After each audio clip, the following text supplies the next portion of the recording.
So today we have with us Manan Mehta, and let's dive into our conversation to know more about his journey.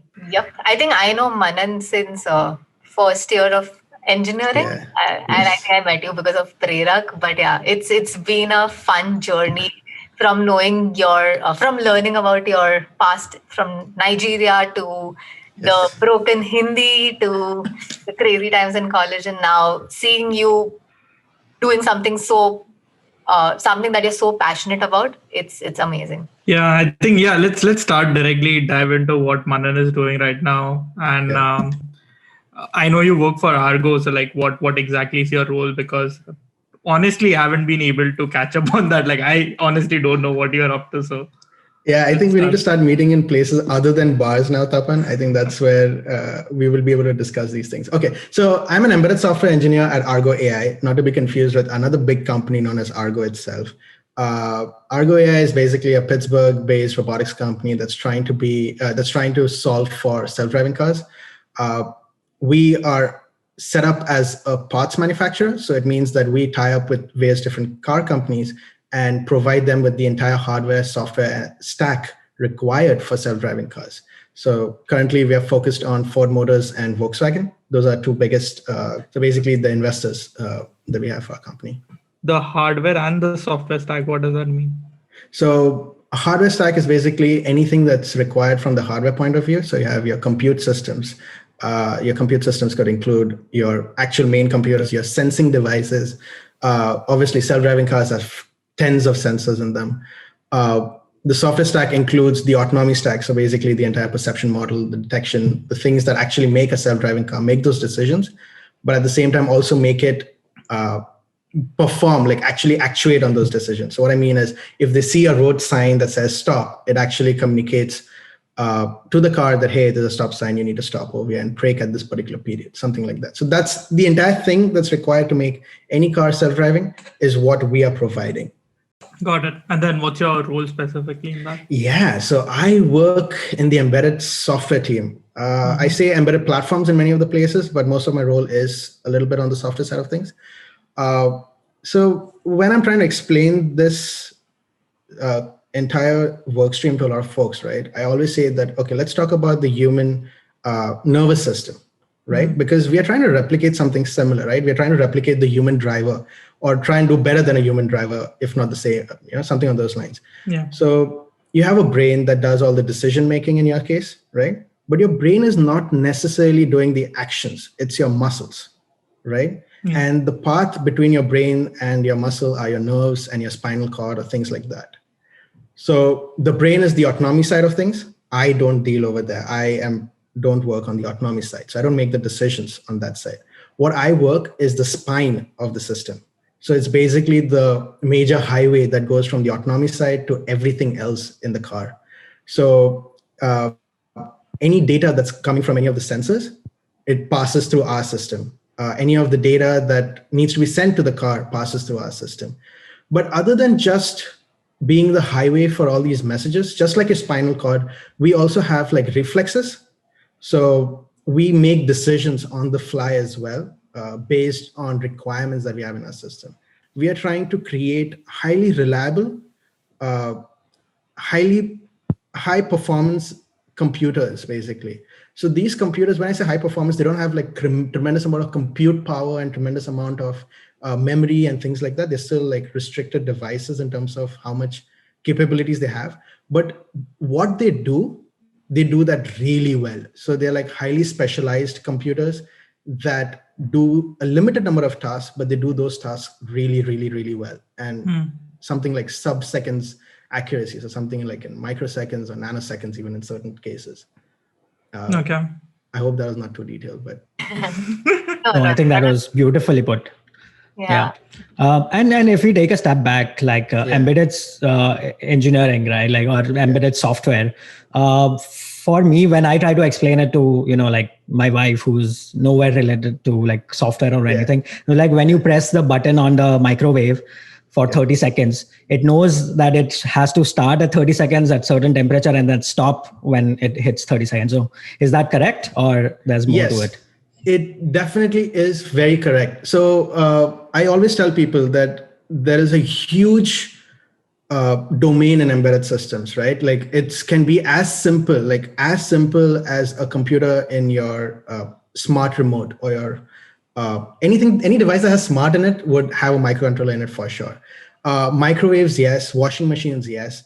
But you can also go a little bit more complex, and that's also an embedded system. Complex in the sense you could have a monitor, you can have a television, even your mobile phone, actually. So your mobile phone, nowadays mobile phone, if I remember correctly, you would probably have 3 or 4 microcontrollers in it, and embedded software is like you're always running an embedded software in these devices, because the idea of the idea of embedded systems is basically you're trying to take all the features and pack it into one single chip. You don't want a distributed system where you have one computer, then you have a motherboard which has the RAMs, which has a hard disk. No, you want one single chip which is really tiny and has all these features in it. It's power efficient, things like that. So yeah, you're pretty much on the point for one of the things that embedded software covers. Oh, this is the first time I know so much about embedded. I mean, I've heard so much about embedded system. Finally, bringing clarity to what you have been working on. Yeah. But I think having known you in college, I mean, embedded system was not something that you were very, very interested in. Like, what made you transition from? Yeah. And just to interrupt, sorry, Manan, but like as you were talking, I was thinking like in college, I honestly thought Manan will be hosting events or like doing something on the market. Probably have his own podcast at this point. Yeah, for sure. Yeah, no. So I'm going to go a little further back, and I'm going to do something that's very classic Manan, is that go back to my stories in Nigeria, right? So growing up in Nigeria, yeah, because a big part, like, I don't know is it because I'm, closing on, like I'm getting closer to the age of 30 that I'm getting to connect a lot of my past together as to who, what made me who I am. But when I was in Nigeria, I had a lot of hands-on experience with systems and machines and things that did not, like a normal kid probably wouldn't. The reason is because I was working on generators that would probably fill, I've seen Hiloni's living room, right? Your entire living room plus your bedroom would be the size of a generator. And my dad and I at midnight, we would actually go into the generator room and fix things because the generator spoiled and there's no electricity and there's no electrician coming at 12 in the night for you in Nigeria. It started off over there. Then my dad was a very hands-on guy. He likes doing things on his own. So even I would participate in it. I remember this one instance. My mother's friend's tire got punctured. Her car tire got punctured, and my mom just said that, "Hey, can you just go and talk to the security guy and help him out?"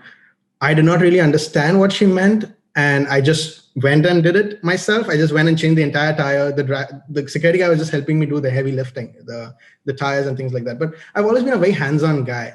And with working with all these machines, working with generators, working with cars, I used to help my dad change like simple things in the car, like checking if the oil is good, or whether, the engine is working as anticipated or corrected, or things like that. It just got me very interested in machines in general. And then I had a couple of internships doing DJ. I don't know how many of you were aware of it, but I had one internship back in Ahmedabad where I was working with some of these large machines. And I really got like something like a click that, okay, this is something I want to do. I want to work in factories. I want to work with big machines. I was working with PLCs, which are programmable logical controllers. They are like huge microcontrollers, industrial grade. And I said, yeah, this is something I want to do. I then had another internship back in Nigeria where I was working on a bottling line, and I did something similar. And I had so many stories of what I did over there, how things were very dirty. I had 7-Up all over my shoes on one instance because no one knew that you should turn off the tap before cleaning the sensors, things like that. So long story short, I got really interested in this entire world of industrial computers and things that work at these high performance situations. All right. So once I got into that domain, I came back to DJ. I was for my my last 2 years. I had courses in microcontrollers, microprocessors, and someone handed me this book. It was a senior from DJ handed me this book by Mazidi that was only on microprocessors and microcontrollers, and I was smitten by the content of it. Like I said that, yeah, this content is what I like. This is what I enjoy. And Prasad Joshi was actually teaching that. Professor. Professor Joshi, for the HOD of electronics department. He was teaching this courses for, I think, the 7th and 8th semester or so. And I love that entire domain. But I still did not know at that point that I wanted to do a master's in this. So I did what most people would call stupid. I did not pick up a job from campus. I did get one, but I didn't pick it up. I told the HR that I'm sick for almost a month and a half before I finally rejected it while I was looking for a job. I did not go for a master's, although I had a GRE score and all taken care of. But I said, okay, let's just wait back. Let's try and find out what's in it. I think that was a little stupid back then because not having a job, not having any future plans, it was a little difficult back then. But I stayed back in India. I found a job through Naukri.com and some other websites I was using. I got a job at a startup company where thankfully I was working on embedded systems again. So I was building a lot of embedded systems over there. I learned a lot from the seniors. I learned some key skills, such as programming a microcontroller, setting up a microcontroller, building an embedded system.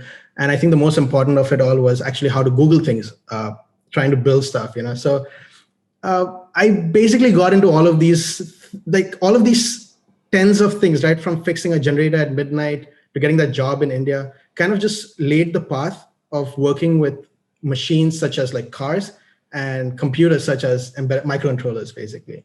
So got too much into those domains. Would you recommend anyone to do that? Like not join, stay back? Not join the campus job and also stay back. Yeah, both of them. Yeah, I think those will be two separate points, but yeah. Yeah, so I think I would always recommend or suggest people to explore. Do not fall into this entire system where there are expectations set by different people outside of you. So that could even be like your family, it could be your friends. Don't look at all of that. Just ask yourself that, what do you want to do? Because at the end of the day, you're going to be doing this for God knows how long, right? Like whether you start a company or you start a job, you're going to be doing this for at least 15, 20, 25 years. You could change fields later, but I didn't want to go to another school and another university to learn something again. So if you don't know, like in my case, I wasn't sure what I wanted to do a master's in.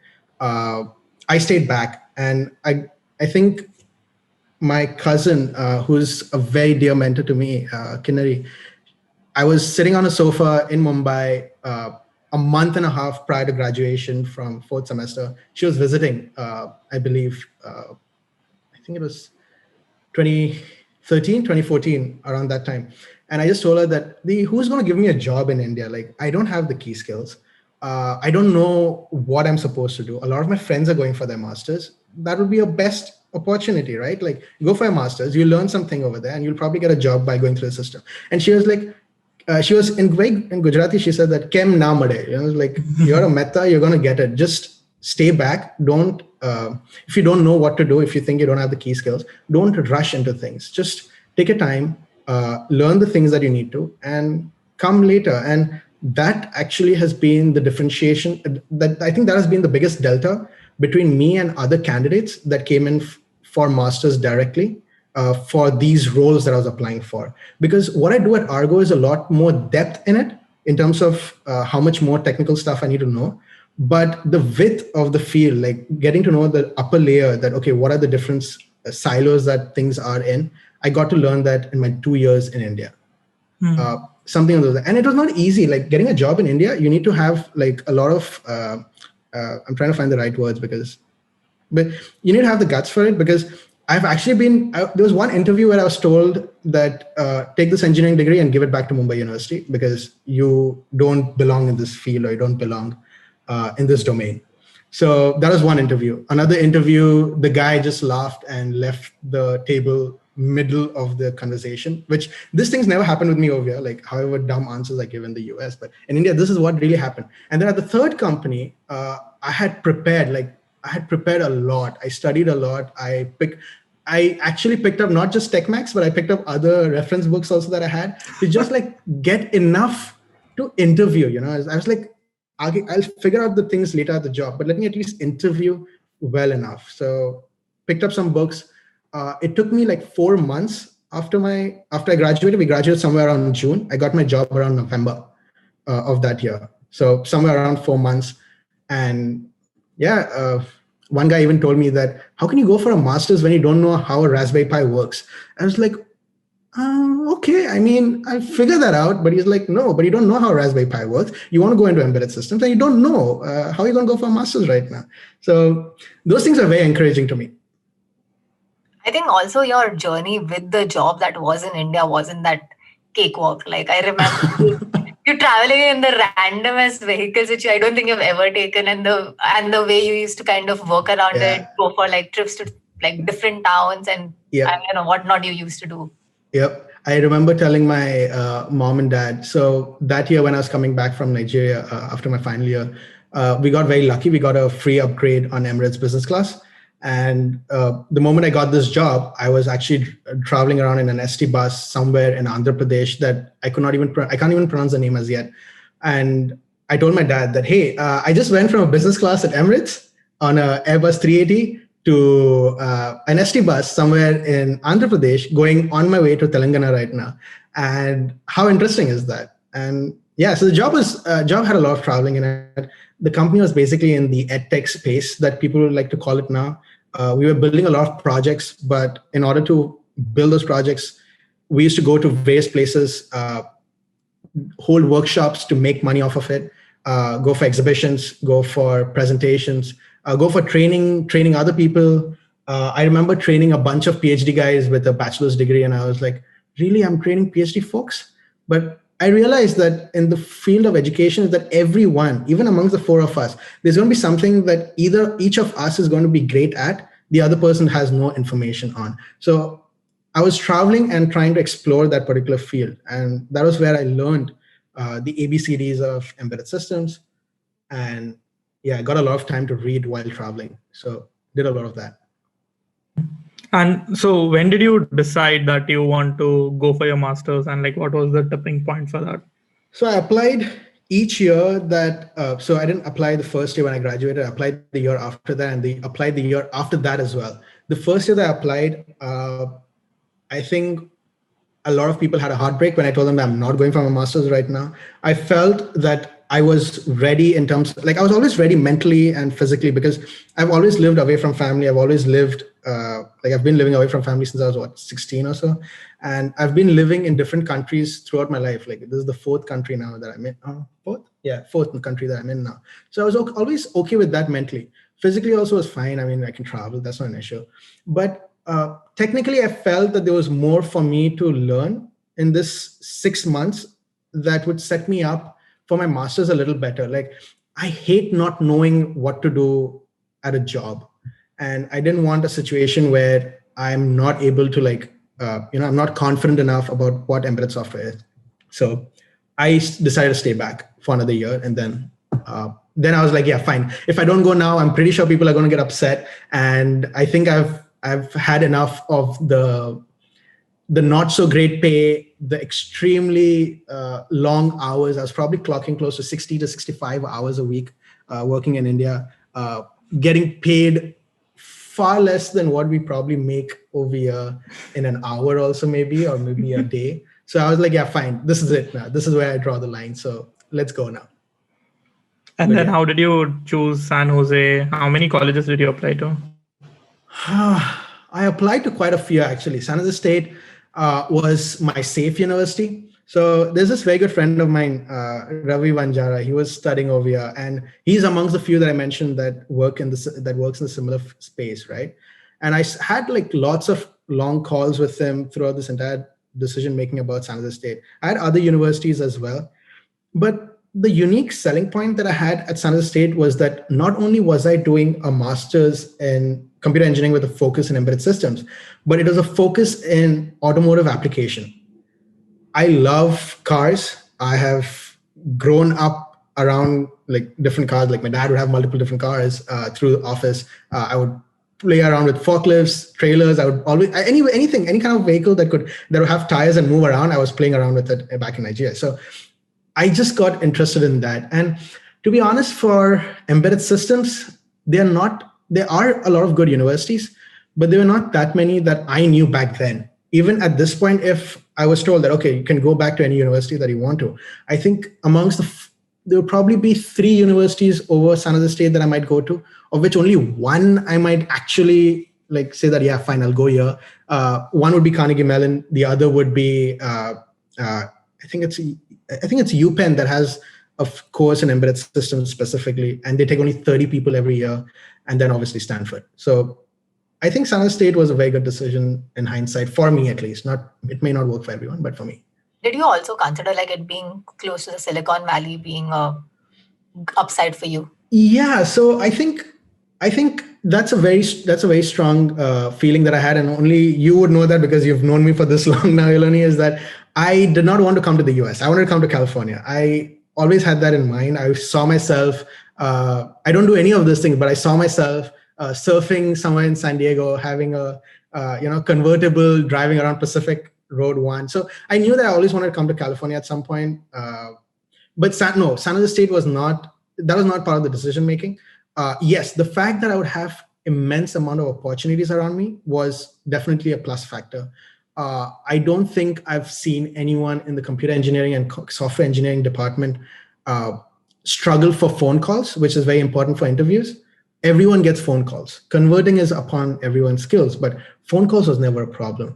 And I know friends that were at quite a lot of top institutes that struggle just with that first barrier, that when do we get the phone calls? Because you need to understand, a lot of companies do not want to pay for you to be relocated. They don't want to pay for you to be transporting you. They don't want to be paying for, they don't want to be traveling to another university to hold these career fairs.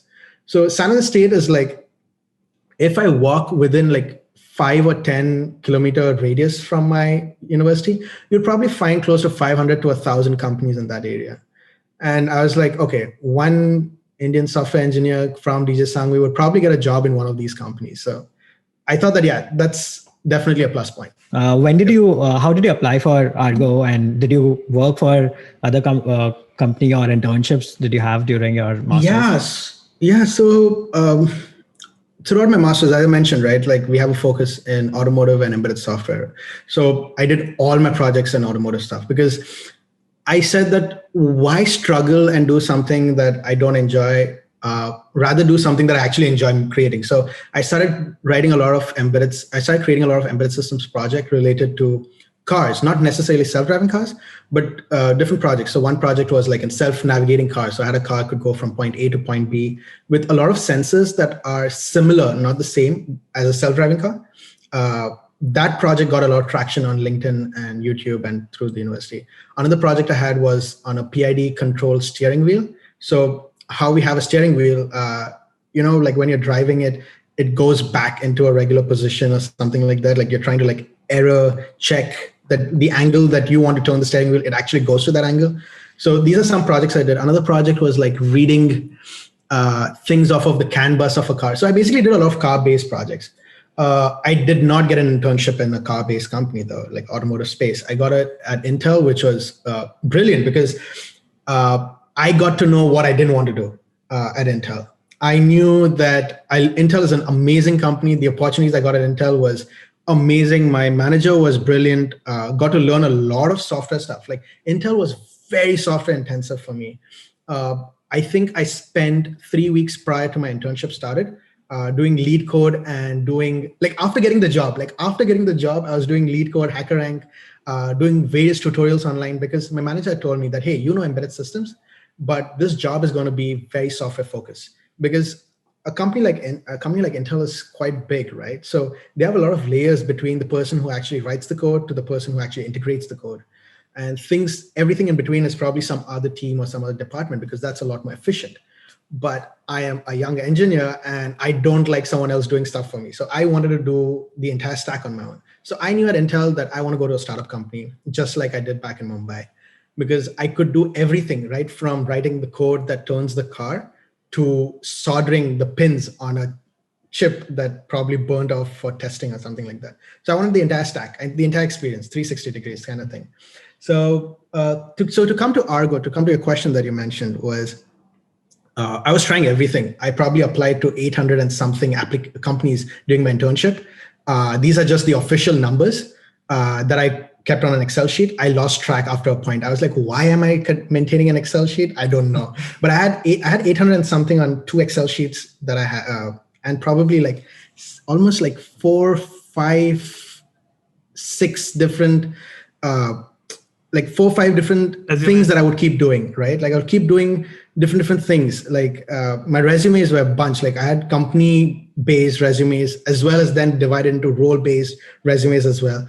So I was spending so much of time with my computer that I kept doing various different things. I've even gone on Google Map, zoomed out, see all the companies around me, open their website, and if they don't have a careers page, take the help at their company's page, send them a resume. Hey, I'm looking for a job. Do you have one by any chance? I'm really interested. And one of my friends actually got a job through that. We were on Twitter, we were on LinkedIn. My roommates and I, we did everything possible, no stones unturned. And then this is something that I think some of you might be aware of, that I was in India for my Gordana. And then Zalak and I had a little bit of an issue with her visas and something to do with the Murats, that you cannot have something before Holi or something like that. So we had to have my Gordana on the same day as a career fair somewhere in San Francisco. My friend had told me this about 6-8 months back. There's a career fair. We should go. We don't know if we'll have a job by then. I was certain we will not get a job by then, and we need to go for this career fair. So Zalak did not have any plans of being there for the Gordana because of her visa situation. And I was only going to be there at my Gordana. And she was going to like remote in through Zoom or Skype or something. And I was at the airport at immigration. My phone is ringing nonstop because I have to go back for the career fair. And I cleared immigration. Zalak is like, hey, I'm like, what? I'm at the immigration. Stop like calling so much, right? Like, what's the guy going to think that I'm doing something wrong? But she's like, hey, my visa got approved. I'm taking the next flight out. I was like, oh, so should I be waiting? She's like, it's our Gordana. I mean, what do you want to do? And I had 2 career fairs. I had no job. I had some leads. I had the offer from Intel almost there, but I told you, right? Like I knew what I didn't want to do kind of thing. So I took the call at that point at the airport. I was like, you just carry on with the Gordana. I'll be there in spirit as well as over FaceTime. And I'm going back to San Jose for these career fairs. I did the first career fair at my university, which has a different story to it entirely. Like my university does not have a career fair open to all. Like not all students. You get a lottery system to go to a career fair at your own university. What? So yes. Was it like that crowded or that many students? I think the university just couldn't handle the size of the number of companies coming in and the number of people applying. So it was always going to be a challenge. I don't know the exact things behind it, reasons. And I was okay with it also to some extent because I now knew what companies I didn't want to apply for, right? So most of the companies that were sponsoring were usually like bigger firms that had the capacity to actually sponsor for someone, for H-1B basically. Before someone misunderstands the sponsorship. But yeah, so that was the idea. And so I was like, okay, fine, I'll still go for the career fair. I finally got my first lottery ticket in the final semester. Let's see what my university's career fair is. Of the 40-something companies that came over there, probably there were only 5 that really sponsored. And there were only 3 that was actually in the domain that I was in. So I didn't have much of work that day. I came back home. I got one call from the career fair at a company in the same automotive space. Not a very good experience with them in interviewing. And I figured that the kind of people that were interviewing me were probably not at the same wavelength. Nothing wrong with them, but it was just something I knew that when I was interviewing them, like you need to know that when you're interviewing, you're also interviewing the company. And I knew that that was not going to be a fit for me. So despite their offer and the interview, I opted not to go there. The second interview was where I met, the second career fair was where I met Argo. That also had a long story behind it, like everything else. We had to go to an event. I think it was jobfairs.com or jobfairs something. They hold basically job fairs across the United States in collaboration with other institutes or other organizations. So they are collaborated in San Francisco for an event called Lesbians Who Tech. So we were supposed to go to that event. And it was we had to leave at 5 in the morning so that we could get our IDs in time. Otherwise, you don't get entry. I was exhausted. I'd just come back from India. I was working both at Intel at that particular point. I was completing assignments. Like literally, I landed from India on maybe, I think, a Tuesday afternoon. And I was doing my assignment for my GPU architecture class until maybe midnight or so. So I was really exhausted that entire week. And I was working as well at Intel.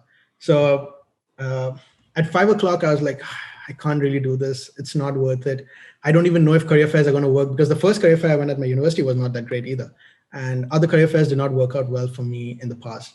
But there's this other thing that another cousin of mine, this amazing cousin Neha, mentioned, that Manan, again in Gujarati, but tane kase pan jawanu hoy for a career fair, go. Like, whether it's a flight ticket, whether it's a bus ticket, whether you're to change countries, if there's an opportunity that you see that you think that that's something that could get you a good opportunity, don't go away from it. And that's what rang in my head at 5 a.m. in the morning. And I know that. And my roommates were pestering me because I was the only one with a license at that point. So we drove down to San Francisco, went to an event called Lesbians Who Tech, went to all the companies over there, and I was superly disappointed. They were all software roles.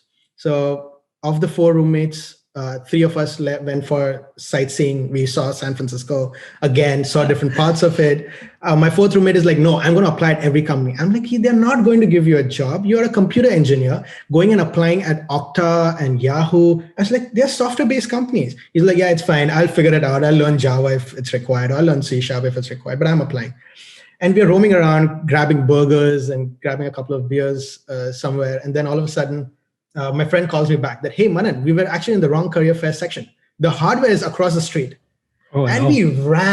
We ran like crazy. We dropped everything that we had. We ran, going from that sightseeing touristy mode with our cameras out front. We had LinkedIn on our phone and going across the entire hardware section. And that's when I met Argo. It was a different thing. I still remember it because Argo had probably it had one of the plainest desk setup. So that was something that attracted me over there, kind of thing. Not too showy. It had like a regular table with a banner, something that we did during DJ Sangvi's days, right. Like those banners that you reutilize time and time. There's something like that. There was one lady over there. She still is at Argo, and I always still tell her that you are the reason why I'm here. And I went and spoke with her. There was no rush over there because Argo was not a well-known company back then. Back then, it was a company that had a lot of money, but was still very young because we were paying it low key, basically. So yeah, I was at the career fair. I was in lines with all these companies, and my Gordana was that night itself. So I had to be back home at a particular time because, well, it's my Gordana. Right. I have to be there in some capacity. So Argo, I went to Argo. I spoke with the lady. I told her my background. I told her I'm at Intel, but I want to do things in this domain. I showed her my project. So I went on YouTube. I showed her my project that, hey, this is my project. See if you're interested in this. She took a picture of my resume back then. But something that I will tell people to do during these career fairs is that don't take that as a positive sign, because I have been on the other side of the desk. I've been part of the career fairs on the other side, and we do take photos. But there's so many resumes you are going through, it's not possible to remember each and every one. So you either say something that gets you extremely on the top map for them, extremely on the target, which I knew I wouldn't be able to do. Second thing is go and apply again and connect with them on LinkedIn, and then start following the company as soon as possible. So then and there, I applied. I had my resume with me on my phone. I applied at the company. In the tag, they said that, how do you know about Argo? I actually put that HR's name that was there. So I don't know if they thought of it as a referral or something, but I put that HR's name over there, and I mentioned the career fair that I was in. And I did this for all the companies over there. Like it was not something special I did for Argo alone. I did that for all companies over there. There were about 16, 17 companies. And that was a Saturday. I had my Gordana in the evening. And then it was maybe Monday. I was sitting in my roommate's room. We were grabbing coffee or something in the morning. And the phone just rang up. This is Argo. We want to talk to you. And I was like, damn, I can't mess this up. This is the opportunity I want because A, it's in cars. I love cars. B, embedded software. I mean, that's what I'm trying to do. And third, I would actually be able to be a developer. Wow. So, yeah. That was so concise. Very concise. Like everything with me, it's never concise. I know that. But yeah, my interview, if that's something that you're curious about as well, was that the interview process that I had at Argo was also amazing. I had 2 phone calls. I had 5 on-sites. I then had 1 return call by the manager to come and meet in person after my on-sites. And after I had my offer in my hand, I was taken out for dinner with the director of the hardware team, because that time embedded software was under the hardware organization. And they answered everything. Like this, Argo was not small at that point. Argo was a very big company already by then. It's just that people didn't know about it. They had around 270 employees. They had $1 billion in funding. They had something on the road. It was not like something that they're still trying to do. So it was already a big company. For them to take the time to interview me, spend the time to take me out for dinner at a nice place, answer all the questions I had was very crucial in me making this decision. So how do you continue to learn, stay on top of your things within your role? I think mentors, I think there are like multiple legs to this particular chair. One is mentors. I got some amazing guys at Argo, Colin and Eugene, that these are senior engineers that would comment very regularly on my PRs. Like we have this culture that anything you create at Argo is reviewed not just by your team members, but your manager, external teams, even sometimes your CEO and CTO would review your stuff, and you have to be on the top of your game to answer those questions. So because of that, they would always leave helpful links for me that, hey, have you tried this out? Or do you know about this concept? Do you do this? So mentors was a very big way for me to learn or get up to speed with how Argo does things. Other than that, I think there's a second leg is actually, this is very surprising, but yes, I do read technical papers at times. So I never thought of myself ever when I was in DJ that I would ever read technical papers. But honestly, I do now, because there's certain concepts that are they're much more in details in these research papers that you'll probably find elsewhere. So we have IEEE's membership through our company. So we keep reading those research papers. Another way is blogs. I cannot emphasize enough what people do for free in this world, in this domain. I mean, Tapan has a blog and your newsletter that I follow.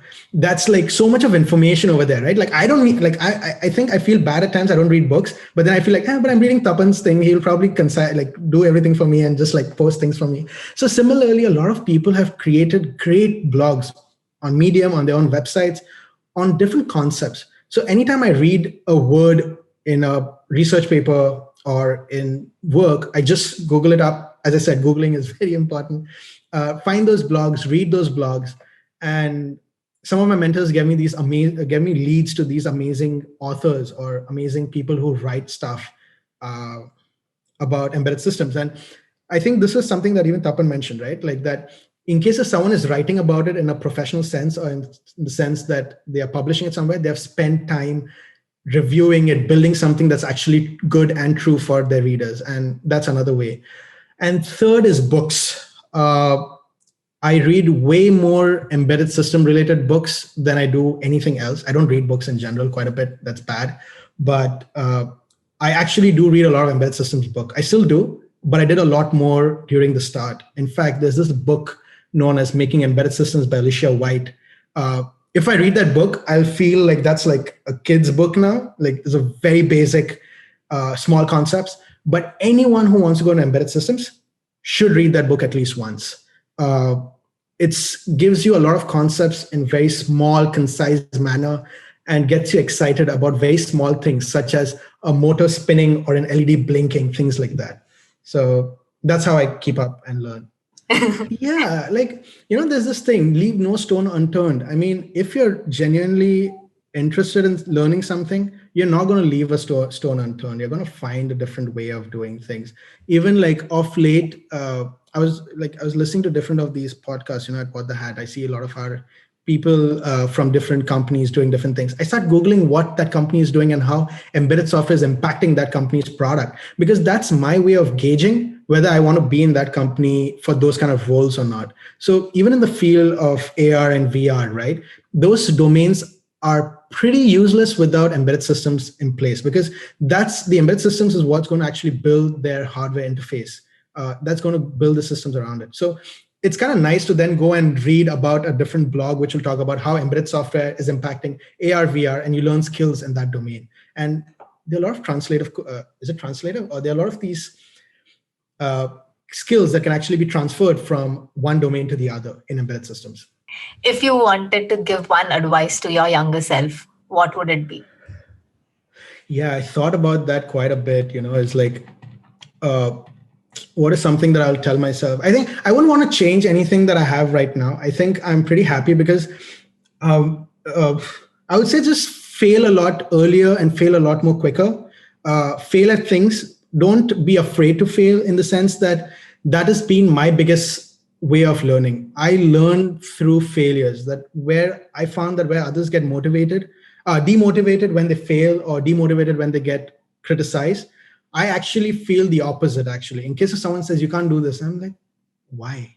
I mean, why would you do that to me? I mean, I can do it. I mean, there's nothing wrong with me. I probably have the skills somewhere. So if I am to go back, I would probably say that fail fast, make things, break things. Don't stop because you're scared at attempting at something. Let's move on to our next segment. It's called the top three. And Yes. the first thing that we'd ask you is, I know you're not an avid reader otherwise, but if there are any top three favorite book of yours, and there is one book that you kind of give the most. For sure.